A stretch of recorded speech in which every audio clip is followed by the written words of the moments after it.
Hello everyone, welcome back to our channel benchmark study.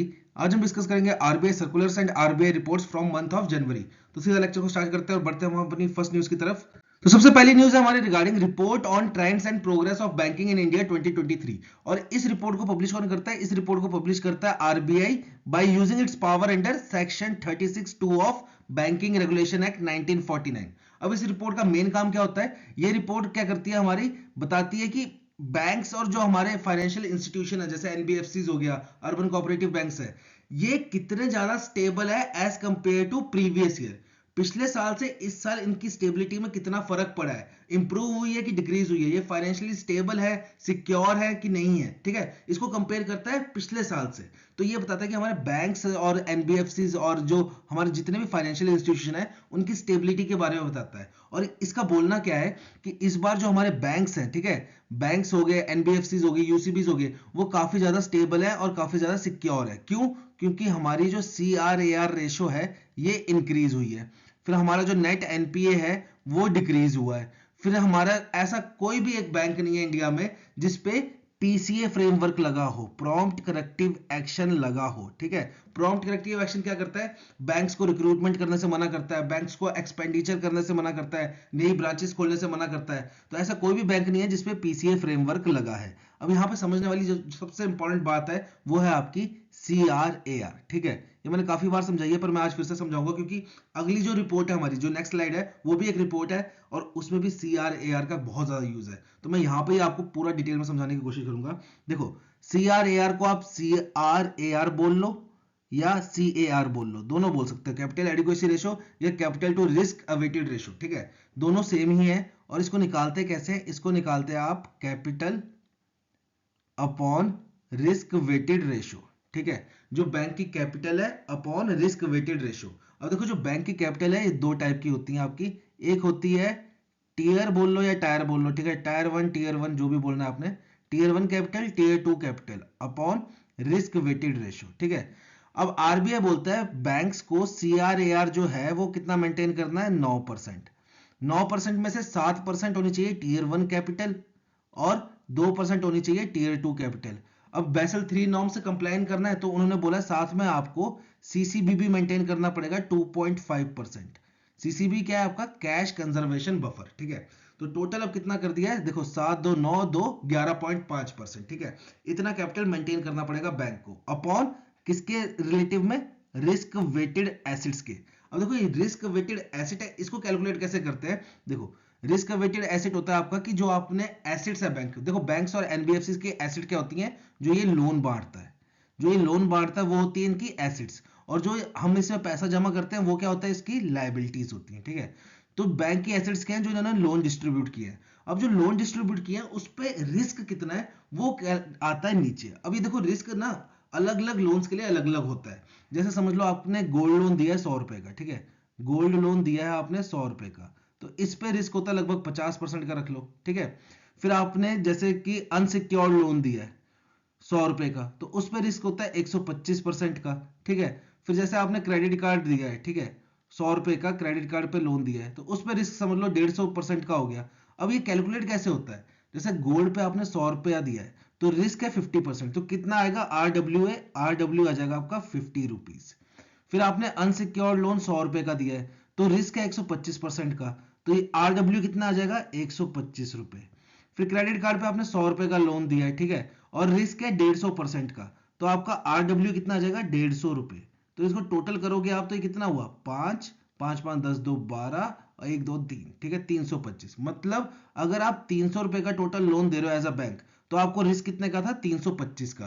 तो यहाँ पे डिनोमिनेटर में कितना आएगा? 325 रुपए। ठीक है, तो जो कैपिटल होगी बैंक की अपॉन RW है, ये कितना होना चाहिए बैंक का? मेंटेन 9%। ठीक है, और अब क्या कर दिया? कैपिटल कंजर्वेशन बफर भी ऐड कर दिया, तो ये 2.5% और मेंटेन करना पड़ता है बैंक को, तो अब टोटल कितना हो गया? 11.5%। ठीक है, तो ये देखो, अब यहाँ पे समझने वाली बात है, पहले मैं स्क्रीन क्लियर कर देता हूँ थोड़ी सी।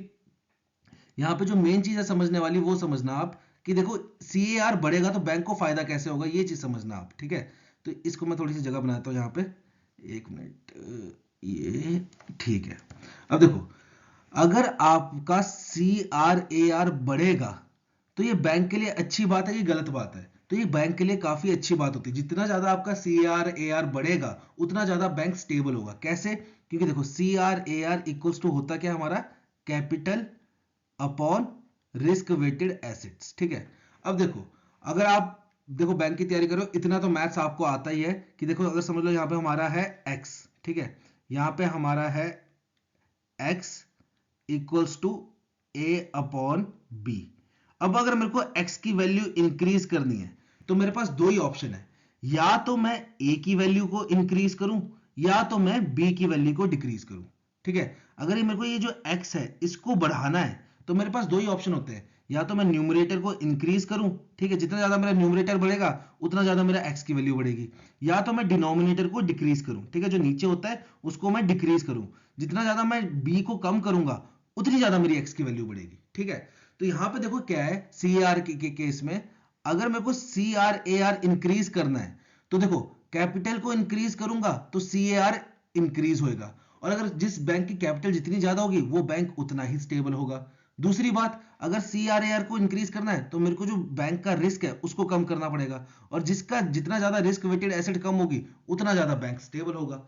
ठीक है, तो दोनों केस में क्या है, देखो अगर CRAR बढ़ रहा है आपका तो आपका बैंक, NBFC, जो भी आपके फाइनेंशियल इंस्टीट्यूशन है वो उतने ज्यादा स्टेबल होंगे। क्यों? क्योंकि देखो CRAR दो ही कंडीशन में बढ़ सकता है, या तो आप उसकी कैपिटल बढ़ा रहे हो या तो आप उसके रिस्क कम कर रहे हो, तो दोनों केस में क्या होगा, बैंक की स्टेबिलिटी इंक्रीज होगी। ठीक है, तो यहाँ पे यही रिपोर्ट बोल रही है कि जो देखो बैंक्स है हमारे उनका CAR काफी ज्यादा इंक्रीज हुआ। देखो ऐसे RBI के तहत कितना करना पड़ रहा है, 9.5%, ठीक है, प्लस एडिशनल 2.5% का कैश कंजर्वेशन बफर, तो टोटल कितना हो गया 11.5%। ठीक है, पर बैंक्स ने मेंटेन कितना किया है इस साल, देखो 2022 में था 14.6%, ठीक है, प्राइवेट सेक्टर बैंक्स का, वो बढ़ के अब कितना हो गया 15.5%।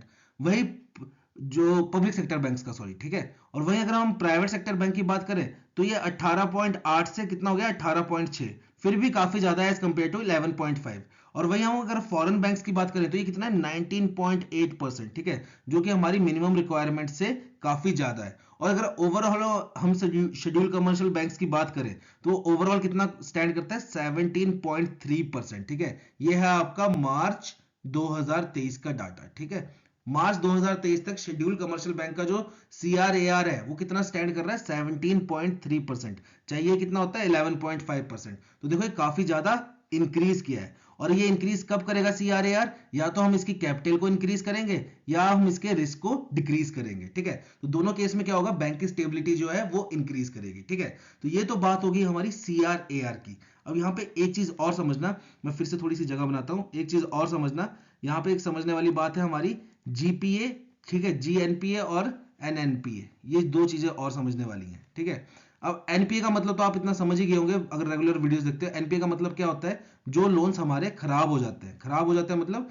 जो हम ड्यू डेट पे जिसकी किस्त नहीं देते हैं और 90 दिन तक ऐसा ना करें तो वो लोन किस कैटेगरी में हो जाते हैं, हमारे NPA कैटेगरी में हो जाते हैं। ठीक है, तो देखो बैंक क्या करता है, जब भी इसका फाइनेंशियल ईयर स्टार्ट होता है, ठीक है, जब भी इसका फाइनेंशियल ईयर स्टार्ट होता है तो बैंक क्या करता है, कुछ पैसा, समझ लो हमने 100 करोड़ रुपया, ठीक है, 100 करोड़ रुपया अलग से रख लिया। हर बैंक क्या करता है, कुछ ना कुछ पैसा अलग से रखता है कि समझ लो मैं पूरे साल जो भी लोन बांटूंगा उसमें से कुछ लोन तो मेरे खराब होंगे, तो उनको कंपनसेट करने के लिए वो अलग से प्रोविजन रखता है। ठीक है, अलग से क्या रखता है, प्रोविजन रखता है।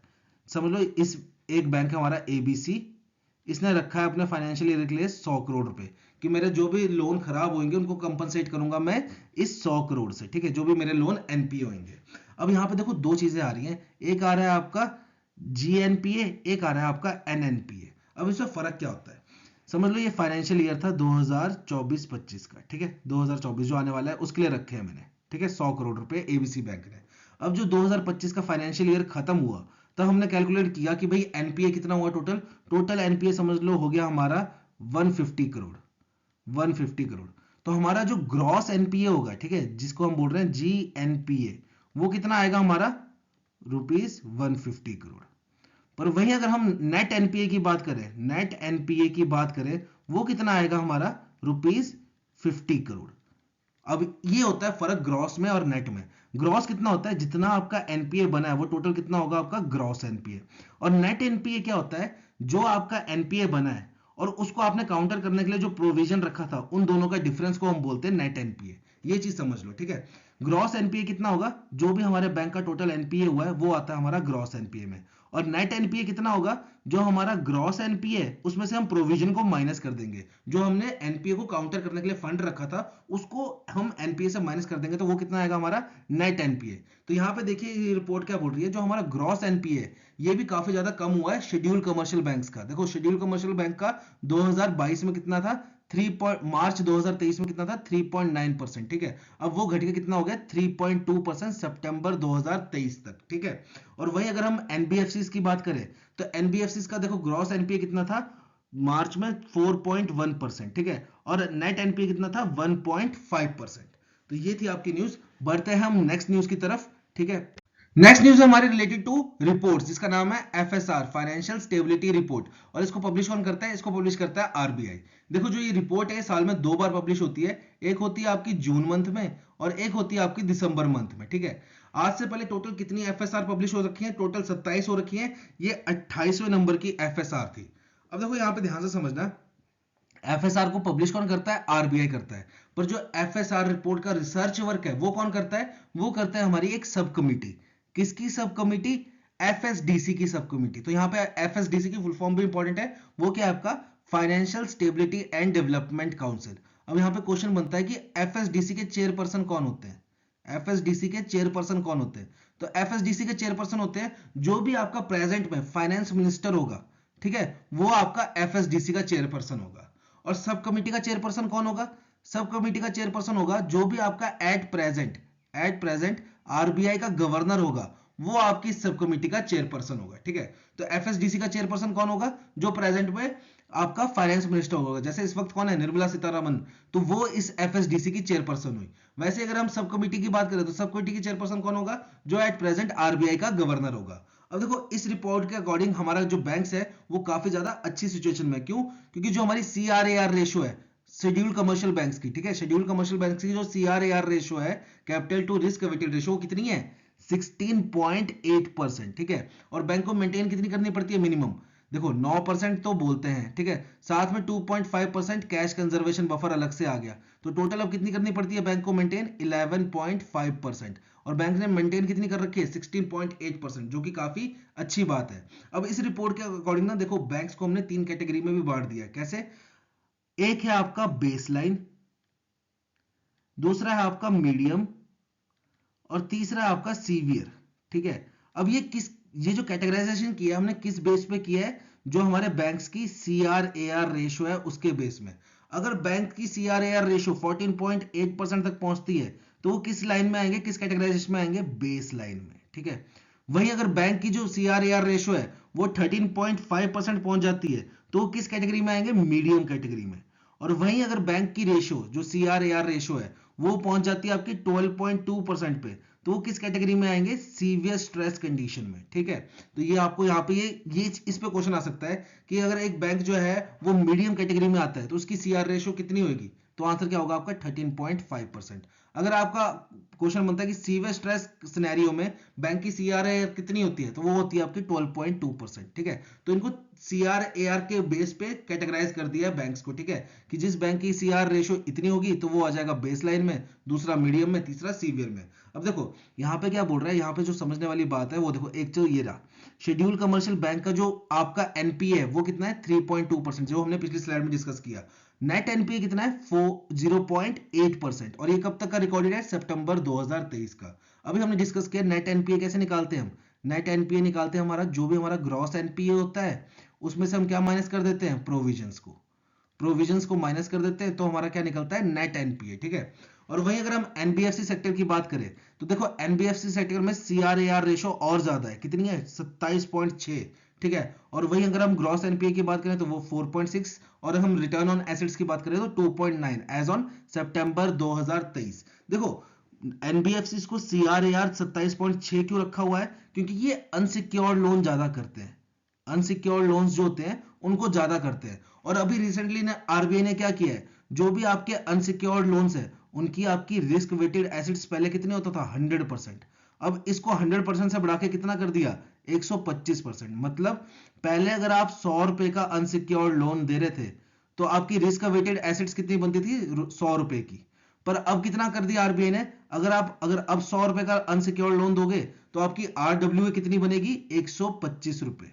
ठीक है, क्योंकि इसकी परसेंटेज जो है आरडब्ल्यूए की वो आरबीआई ने अभी रिसेंटली बढ़ाई है अनसिक्योर्ड लोन्स की, 100 से कितना कर दिया, 125%।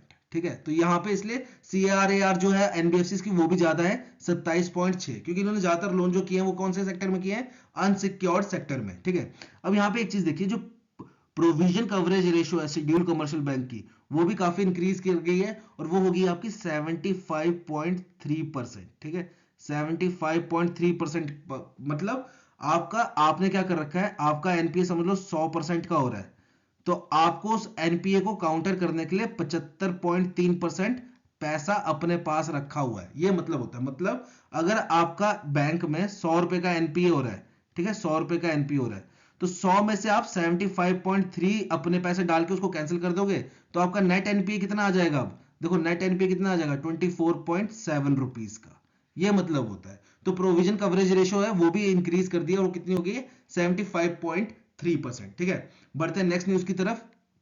नेक्स्ट न्यूज है आपकी रिगार्डिंग आरबीआई ने एक्सटेंड कर दिया deadline for implementation of instructions regarding penal charges. अब देखो जो न्यूज है ये आपकी बेसिकली कब आई थी, पिछले साल 2023 में आई थी, जुलाई अगस्त के आसपास। तब आरबीआई ने बोला था कि जैसे बैंक्स अपने कस्टमर्स को लोन देते हैं, फिर वो अगर कस्टमर जो है उस लोन की ईएमआई को मिस कर जाता है, ठीक है, एक आधी ईएमआई मिस कर देता है, तो बैंक के पास पूरा राइट है उस कस्टमर पे पेनल्टी चार्ज करने का। ठीक है, पर जो वो पेनल्टी लगाएगा वो पीनल चार्ज के रूप में लगाएगा, ना कि पीनल इंटरेस्ट के रूप में। ठीक है, दो तरीके की पेनल्टी लगती है, एक पीनल चार्ज, एक पीनल इंटरेस्ट। तो आरबीआई ने साफ बोल दिया था कि अब वो बैंक्स जो है वो पीनल इंटरेस्ट के रूप में पेनल्टी नहीं लगाएंगे, पीनल चार्जेस के रूप में पेनल्टी लगाएंगे। और ये कब से चालू करना पड़ेगा, जनवरी 1 2024 से। तो अब ये वाली डेडलाइन चेंज कर दी है, अब बोल दिया कि अप्रैल 1 2024 तक आप इसको चालू कर सकते हो। अब यहाँ पे समझने वाली बात है पीनल चार्ज और पीनल इंटरेस्ट में फर्क क्या है। देखो इसमें ना दो तीन कैटेगरीज हैं, सारी समझते हैं आराम से। समझ लो एक पर्सन है, ठीक है, एक पर्सन है आपका, समझ लो रोहन। रोहन ने 1 लाख रुपए का लोन लिया है, ठीक है, XYZ बैंक से। XYZ बैंक से 1 लाख रुपए का लोन लिया है, ठीक है, और इसको रेट ऑफ इंटरेस्ट पड़ रहा था, रेट ऑफ इंटरेस्ट पड़ रहा था लगभग 10.25%। अब क्या हुआ, रोहन ने लोन ले लिया 1 लाख रुपए का, और 1 तारीख को इसकी ईएमआई की ड्यू डेट थी। ठीक है, फर्स्ट इंस्टॉलमेंट की ड्यू डेट थी 1 तारीख को, और वो पहली इंस्टॉलमेंट ही नहीं देता है। ठीक है, सपोज पहली इंस्टॉलमेंट ही मिस कर जाता है due to lack of sufficient fund, उसके अकाउंट में फंड नहीं था। ठीक है, तो बैंक के पास पूरा राइट है इस पे पेनल्टी चार्ज करने का। अब जो पेनल्टी है वो दो तरीके से लगती थी, एक तो लगती थी आपकी पीनल चार्जेस के रूप में, पीनल चार्ज में भी उन्होंने एक कैटेगरी मना कर दी है, वो कौन सी वो भी समझेंगे, और एक पीनल इंटरेस्ट के रूप में। ठीक है, पीनल इंटरेस्ट। अब दोनों फर्क क्या है, जैसे 1 लाख का लोन था, पहली किस्त थी, उसने मिस कर दी, तो बैंक के पास दो ऑप्शन है, या तो पीनल चार्ज, मतलब कोई भी लमसम अमाउंट इस पे पेनल्टी लगा देगा, समझ लो 1000 रुपए की पेनल्टी लगा दी कि भाई आपको 1000 रुपए अलग से देने पड़ेंगे ईएमआई के अलावा, क्योंकि आपने पहली मिस कर दी। ठीक है, दूसरा दूसरा क्या करेगा, जैसे इसका रेट ऑफ इंटरेस्ट कितना था लोन का, 10.25%। ठीक है, तो अब बोलेगा आपको पेनल्टी लगी है, तो अब आपका रेट ऑफ इंटरेस्ट बन गया 10.27%। ठीक है, तो आरबीआई ने क्या बोला, आप ऐसे रेट ऑफ इंटरेस्ट नहीं बढ़ा सकते पेनल्टी बोल के। ठीक है, तो ये चीज तो आरबीआई ने सीधा ही मना कर दी कि आप रेट ऑफ इंटरेस्ट नहीं बढ़ा सकते पेनल्टी के नाम पे। ठीक है, पेनल्टी बोल के आप रेट ऑफ इंटरेस्ट नहीं चार्ज कर सकते। अब यहाँ पे पीनल चार्ज में भी उन्होंने एक कैटेगरी मना कर दी है, वो कौन सी है, देखो अब ये जो 1000 रुपए ना, इसको भी रोहन से लेने के दो तरीके हैं। कैसे, एक तो इसका 1 लाख का लोन है, ठीक है, 1 लाख का लोन है, इसकी ईएमआई थी। ठीक है, तो बैंक क्या बोलेगा कि एक तो आप अपनी ईएमआई जो है आपकी रेगुलर वाली वो दो, और एक अलग से हमारे को 1000 रुपए दे दो। एक तो ये सिनेरियो बना। दूसरा क्या करेगा वो, जैसे ये इसका 1 लाख का लोन था, इसमें ये 1000 रुपए प्लस कर देगा। अब इसका लोन कितना का बन गया, ये 1,01,000 रुपए का। अब जो 10.25% का इंटरेस्ट लग रहा था 1 लाख पे, अब वो कितने पे लगेगा, 1,01,000 रुपए। ठीक है, जिससे बैंक की क्या होगी, एक्स्ट्रा इनकम होगी, क्योंकि देखो ये 1,000 रुपया आपका जैसे 2 साल का लोन है, तो 2 साल तक इस 1,000 रुपए अलग से इंटरेस्ट लगेगा। ठीक है, तो जो ईएमआई है उसमें भी फर्क आएगा। ठीक है, अब यहाँ पे देखो इस सिनेरियो में क्या था, ईएमआई में कोई फर्क नहीं आ रहा था। ठीक है, और 1000 रुपया अलग से उससे वसूल लेना था। पर यहाँ पे क्या किया, वो बैंक ने क्या किया, 1000 रुपया उसके प्रिंसिपल में ही जोड़ दिया, जिससे उसकी ईएमआई भी इफेक्ट करी। तो आरबीआई ने क्या कहा, आप ऐसे भी चार्ज नहीं कर सकते, ठीक है, ऐसे भी पेनल्टी नहीं लगा सकते। आप पेनल्टी लगाओगे सिंपल, ठीक है, कि जैसे आपने जो भी ईएमआई है वो ले लोगे और जो उसकी पेनल्टी लगाई है वो अलग से रिकवर करोगे, ठीक है, ना उसको आप प्रिंसिपल में जोड़ोगे ना उसका आप इंटरेस्ट चेंज करोगे, ठीक है। तो ये आरबीआई ने बोला कि अब जो आप पेनल्टी लगाओगे वो पीनल चार्ज के रूप में लगाओगे, ना कि पीनल इंटरेस्ट के रूप में। और ये कब से अप्लाई करना पड़ेगा? ये अप्लाई करना पड़ेगा आपको 1 अप्रैल 2024 से, ठीक है। बढ़ते हैं नेक्स्ट न्यूज की तरफ। नेक्स्ट न्यूज है जिसमें आरबीआई ने क्या किया है, नई गाइडलाइंस निकाली है regarding inoperative and unclaimed deposits, ठीक है। और ये जो नई गाइडलाइंस निकाली है आरबीआई ने निकाली है, जो इसको पावर मिलती है सेक्शन 35 ऑफ बीआर एक्ट 1949 के तहत। और ये जो नई गाइडलाइंस है ये अप्लाई कब से करनी पड़ेगी बैंक्स को? 1 अप्रैल 2024 से। अब देखो ये सबसे ज्यादा इंपॉर्टेंट टॉपिक है आपके लिए, क्योंकि जो इनऑपरेटिव और अनक्लेम्ड है पिछले साल भी काफी ज्यादा हेडलाइंस में रहा था, ठीक है, तो ये काफी इंपॉर्टेंट बन जाता है। अब यहाँ पे समझने वाली बात है, इनऑपरेटिव अकाउंट क्या होता है, अनक्लेम्ड डिपॉजिट क्या होता है, ठीक है, इसको समझते हैं, फिर समझेंगे हम नई गाइडलाइंस क्या है, ठीक है। तो उससे पहले एक चीज समझाना चाहूंगा मैं, जैसे समझ लो आपका ये अकाउंट है, ठीक है, एक अकाउंट है किसी बैंक में। इसमें अगर आप पैसा जमा करा रहे हो, ठीक है, या कोई आपको पैसा ट्रांसफर कर रहा है, या आपकी कोई पॉलिसी है वो मैच्योर हो रही है, वो आपके अकाउंट में क्रेडिट हो रही है, या आप कोई शेयर बेचते हो उससे पैसा आता है आपके अकाउंट में, ठीक है, तो ये सारी ट्रांजेक्शन्स को क्या बोला जाता है? Inward transactions. इनवर्ड ट्रांजेक्शन्स मतलब जिस ट्रांजेक्शन से आपके अकाउंट में पैसा क्रेडिट हो रहा है उनको क्या बोला जाएगा? Inward transactions. और वहीं अगर आप इससे पैसा विड्रॉल कर रहे हो, या आपने कोई लोन ले रखा है उसकी ईएमआई कटती है हर मंथ, ठीक है, या फिर अपने आप दोस्त को पैसा क्या कर रहे हो? ट्रांसफर कर रहे हो, या आप इससे कोई इंश्योरेंस पॉलिसी परचेज कर रहे हो, या आप इससे कोई बिल पेमेंट कर रहे हो, तो ये सारी ट्रांजेक्शन्स क्या बोली जाती हैं? Outward transactions. तो सिंपल सी भाषा में अगर मैं समझाना चाहूं, तो अगर जिस जिस ट्रांजेक्शन से आपके अकाउंट में पैसा आ रहा है, क्रेडिट हो रहा है, वो सारी ट्रांजेक्शन्स क्या होंगी? Inward transactions. और जिस ट्रांजेक्शन से आपके अकाउंट से पैसा जा रहा है, डेबिट हो रहा है, वो सारी ट्रांजेक्शन्स क्या कहलाई जाएंगी? Outward transactions. तो देखो सबसे पहले समझते हैं इनऑपरेटिव क्या होता है। तो आपका समझ लो ये एक बैंक है जिसमें अकाउंट है, और पिछले 2 साल में आप इससे कोई भी आउटवर्ड ट्रांजेक्शन्स नहीं करते हो, ठीक है, पिछले 2 साल में आप अपने अकाउंट से कोई भी आउटवर्ड ट्रांजेक्शन्स नहीं करते हो, तो आपका अकाउंट क्या हो जाएगा? इनऑपरेटिव। आपका अकाउंट हो जाएगा इनऑपरेटिव अकाउंट, ठीक है, मतलब आप उसको ऑपरेट नहीं कर रहे हो। और जब आपका अकाउंट इनऑपरेटिव हो गया, उसके 8 साल तक भी अगर आपने इसको ऑपरेट नहीं किया, तो आपका अकाउंट क्या हो जाएगा? Unclaimed account. अनक्लेम्ड अकाउंट मतलब टोटल देखा जाए तो अगर आप 10 साल तक अपना अकाउंट ऑपरेट नहीं करते हो, तो आपका अकाउंट कितना हो जाता है? क्या हो जाता है? अनक्लेम्ड अकाउंट हो जाता है। और जो भी आपके अकाउंट में पैसा होगा वो कहां चला जाएगा? डेफ में। डेफ क्या है? आपका एक तरीके का फंड होता है, जिसको कौन मेंटेन करता है? इसको मेंटेन करता है आरबीआई। तो यहाँ पे डेफ की फुल फॉर्म इंपॉर्टेंट है। डेफ की फुल फॉर्म क्या है आपकी? Depositor education and awareness fund scheme, जो कब आई थी? 2014 में, ठीक है। तो अगर आप 10 साल तक अपना खाता ऑपरेट नहीं करते हो, तो आपका खाता क्या हो जाता है? अनक्लेम्ड, और उसका सारा पैसा चला जाता है डेफ में, ठीक है, आरबीआई के पास। अब देखो डेफ के लिए आपकी पिछले साल एक स्कीम भी आई थी, जिसमें क्या बोला गया था? एक कैंपेन लॉन्च किया था आरबीआई ने, जिसका नाम था 100 डेज 100 पेज कैंपेन। जिसमें आरबीआई ने क्या बोला था कि एक डिस्ट्रिक्ट में एक बैंक है, ठीक है, उसको क्या करना पड़ेगा? अपने टॉप 100 डेफ क्लेम्स सेटल करने पड़ेंगे। मतलब उसको अपने टॉप 100 डेफ अनक्लेम्ड अकाउंट्स देखने पड़ेंगे, जिसका पैसा किसमें चला गया? डेफ में। और उसको क्या करना पड़ेगा? इन अनक्लेम्ड अकाउंट्स का ओनर को ढूंढना पड़ेगा, और ये पैसा जो है उस ओनर को वापस दिलवाना पड़ेगा, ठीक है। 100 डेज 100 पेज कैंपेन चला था। इसके लिए आरबीआई ने क्या किया था? एक पोर्टल भी लॉन्च किया था, ये भी काफी इंपॉर्टेंट है आपका, उद्गम। उद्गम पोर्टल लॉन्च किया था, जिसकी फुल फॉर्म क्या है आपकी?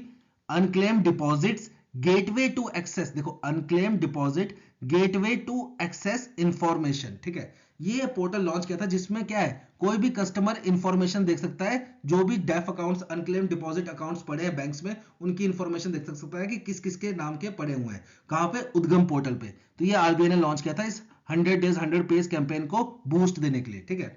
अब यहाँ पे बात करते हैं न्यू गाइडलाइंस की। अब न्यू गाइडलाइंस क्या बोल रही हैं कि देखो जो भी हमारे बैंक्स है उनको देखना पड़ेगा क्या, कि पिछले 1 साल में ऐसे कितने अकाउंट्स हैं जिसमें कोई भी ट्रांजैक्शंस नहीं हुई है, ठीक है। 1 साल में ऐसे कौन से अकाउंट्स हैं जिनमें कोई भी ट्रांजैक्शंस नहीं हुई है।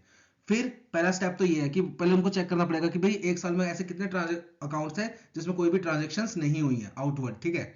फिर उन अकाउंट्स होल्डर को क्या करना पड़ेगा? नोटिफाइड करना पड़ेगा, इंटीमेट करना पड़ेगा, ठीक है, उनको इन्फॉर्मेशन देनी पड़ेगी कि भैया आप जल्दी आइए और अपने खाते में ट्रांजेक्शन्स करिए, वरना आपका अकाउंट क्या हो जाएगा? इनऑपरेटिव हो जाएगा। और ये किसके थ्रू कर सकते हैं? ये एसएमएस के थ्रू, मेल के थ्रू, या जो इनका एड्रेस होगा उस पर लेटर भेज के, ठीक है, कि आप बैंक में आइए और अपने अकाउंट में ट्रांजेक्शन कीजिए, उसको ऑपरेटिव कीजिए, ठीक है। और ये इनको क्वार्टरली बेसिस पे करना पड़ेगा, मतलब हर एक क्वार्टर में एक बार उनको नोटिफाई करना पड़ेगा अपने कस्टमर को कि भैया आप अपने अकाउंट में आइए, ट्रांजेक्शन कीजिए, वरना आपका अकाउंट क्या हो जाएगा, इनऑपरेटिव हो जाएगा, ठीक है। और यहाँ पे तीसरी चीज क्या बोली है कि जो भी अकाउंट्स, ठीक है, अनक्लेम्ड हो गए हैं, उनको क्या करना पड़ेगा, यूडीआरएन नंबर प्रोवाइड करके वेबसाइट पे, अपनी वेबसाइट पे इंफॉर्मेशन शेयर करनी पड़ेगी। तो यूडीआरएन की फुल फॉर्म इंपॉर्टेंट है, ये क्या है, अनक्लेम डिपॉजिट रेफरेंस नंबर, ठीक है। तो ये था। अब यहाँ पे देखो ना, आरबीआई ने 2-3 पोर्टल और भी लॉन्च किए थे, वो भी काफी इंपॉर्टेंट है। एक था आपका उत्कर्ष, ठीक है, उत्कर्ष लॉन्च किया था। अब उत्कर्ष किस लिए लॉन्च किया था, ये सुपरवाइजिंग के लिए लॉन्च किया था। जो आरबीआई सुपरवाइजिंग करती है ना बैंक्स एनबीएफसी के लिए, उसके लिए ये निगरानी रखने के लिए लॉन्च किया गया था उत्कर्ष पोर्टल, ठीक है। फिर दूसरा था आपका दक्ष 2.2, दक्ष 2.0।